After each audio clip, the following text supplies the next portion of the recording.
Hello, are you a medic, a paramedic, EMT, a nurse, a doctor, clinical officer? Huh? Have you been having problem recognizing or distinguishing between a shockable and a non-shockable rhythm? I have a solution for you. And in this video, I'll be able to take you through how you can recognize a shockable versus a non-shockable rhythm within seconds, not minutes. If you're new to this channel, this is EMS-AFRICA, where we normally discuss on emergency care. And if you're new to this channel, kindly subscribe to my channel. So this video is much on cardiac arrest. When it comes to cardiac arrest, the rhythms can either be classified as shockable or non-shockable. And in each side, we have two rhythms. That is to say, if someone is in cardiac arrest, we only have 4 rhythms. These 4 rhythms are the ventricular fibrillation, or the commonly known as the VF. We have the pulseless ventricular tachycardia, or the PVT, and we have asystole in the pulseless electric activity. So among the 4, which are shockable and which are non-shockable?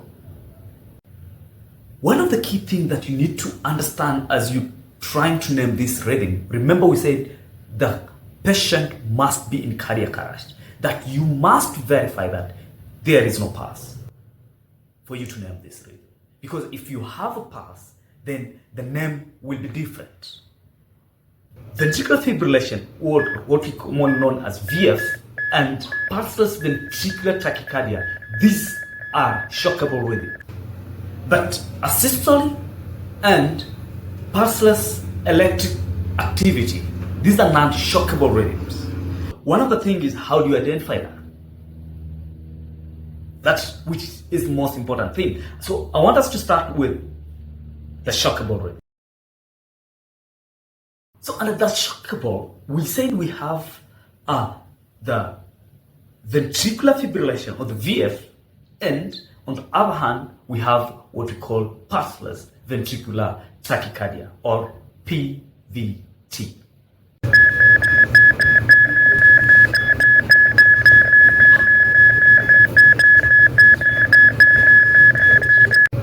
With VF, whenever you see this reading to the monitor, you don't expect to have a pulse. So see this reading in the monitor, know that the patient is in cardiac arrest. Start from being wide, and the more you delay, it becomes narrow. And if you don't intervene in time, that is, it will reach a time that it can get to asystole. That's why we say whenever you have a shockable rhythm, early fibrillation is key. So now let's take a look at the pulseless ventricular tachycardia. Before we discuss on that, one thing that you need to note about this rhythm is you can confuse it with ventricular tachycardia. That is, one of the things is, if you just pay attention to the monitor, you may think that the patient is in a ventricular tachycardia, and on the other hand, the patient might be in cardiac arrest. That is, whenever you see this rhythm, don't rush to give the name. First thing for you, whenever you see such a rhythm in the monitor, what you want to do is confirm. Do you have a pulse? If you have a pulse, then that can be a ventricular tachycardia. But if you don't have a pulse, then the name will be a pulseless ventricular tachycardia. That is to say, when you see this rhythm, you can say this is a monomorphic tachycardia. Confirm for a pulse. If there's no pulse, then it means a pulseless ventricular tachycardia. If you see this rhythm, you don't say this is more a polymorphic tachycardia. This will remain as a pulseless ventricular tachycardia. Now let's move to the non-shockable rhythms. In this, we said we have the asystole and we have the pulseless electric activity.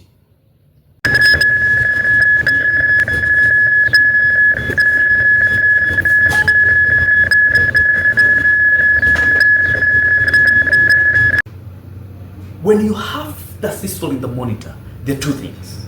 One, this the connection might be disconnected. But on the other hand, whenever you have verified that there is no pulse and you see this line, then that means there is no electric activity to the heart. That is, this is a non-shockable rhythm. So in your management, you don't have to shock. You need to continue with CPR and continue with pharmacology and look at the reversible causes of the cardiac arrest until it changes to shockable rhythm. Then you'll follow the shockable algorithm protocols.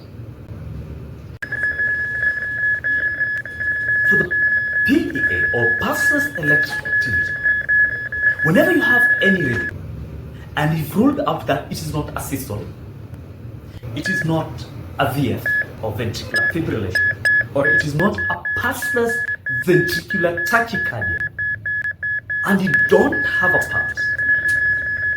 So any of the rhythm, as long as the three are out, that's a PEA.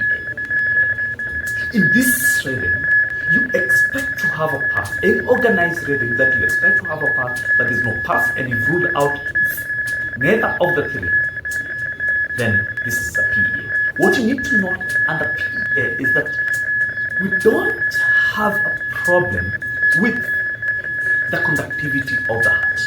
We have a normal conductivity of the heart. But most of the time, we realize that the thing that is causing this person to be in cardiac arrest is a mechanical failure of the heart, not conductivity.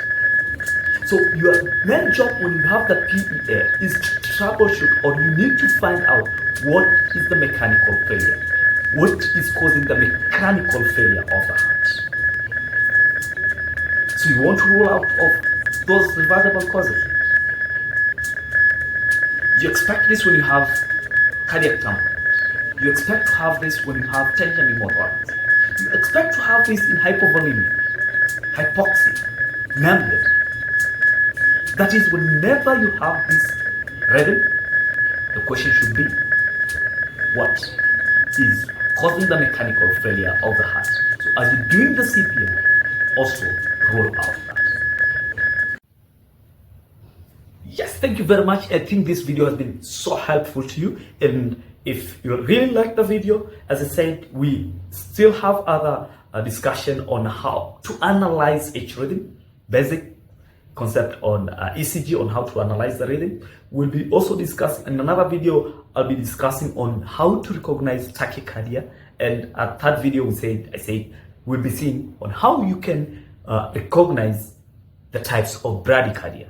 So if you're not subscribed, kindly hit the notification button, subscribe, and don't fail to hit the notification button so that now when the other videos are out, then you can benefit from this. Let's learn together, let's grow together, and to do that, to grow together, me and you can all support me by subscribing and sharing this video to as many people as possible. Let me hear your comment in this video. Was it helpful? Any area that you want me to improve? I'm open for discussion. So as I said, my name is Patrick Toya, the founder of EMS-AFRICA, where we discuss on emergency care.